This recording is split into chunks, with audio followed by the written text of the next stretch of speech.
ഇവിടെ എൻ്റെ ജീവിതത്തെ ബാധിച്ച ഒരു പ്രയാസം അത് അള്ളാഹുവിന് മാത്രമേ നീക്കിത്തരാൻ കഴിയുള്ളൂ എന്ന് വിശ്വസിക്കുന്നതിന് പകരം അതിന് ഇന്ന ആളുകൾക്കൊക്കെ അതിന് കഴിയും അല്ലേ, അവരുടെ ബർക്കത്തുണ്ടെങ്കിൽ അവർ വിചാരിച്ചാൽ അതിന് കഴിയുമെന്ന് വിചാരിച്ച് ഇപ്പോൾ മാനസികമുള്ള ആളുകൾ എന്താണ് നാഗൂരിലേക്ക് പോകുന്നു, ചില ജാറങ്ങളിൽ അവിടെ മാനസികമുള്ളവർ പോയാൽ അവിടെ എന്തൊക്കെ അവിടുത്തെ ഹോജയുടെ അല്ലെങ്കിൽ അവിടുത്തെ മർമറിഞ്ഞു പോയ ആളുടെ എന്തൊക്കെയോ ബർക്കത്ത് കൊണ്ട് നമ്മളെ മാനസികം മാറുമെന്ന് വിശ്വസിച്ചുകൊണ്ട് ഒരാൾ പോയാൽ സഹോദരങ്ങളെ, അത് എത്ര വലിയ അപരാധമാണ്.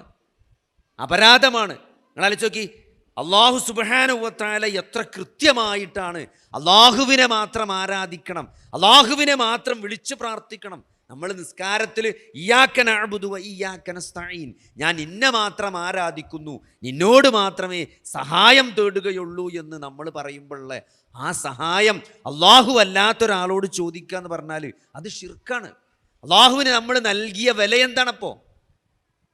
അപ്പോൾ അവിടെ നമ്മൾ അള്ളാഹുവിന് നൽകേണ്ട ബാധ്യത, അള്ളാഹുവിന് നൽകേണ്ട ഹക്ക് നൽകാതിരിക്കുക എന്ന് പറഞ്ഞാൽ അത് അള്ളാഹുവിനോട് കാണിക്കുന്ന ഏറ്റവും വലിയ നന്ദികേടാണ്.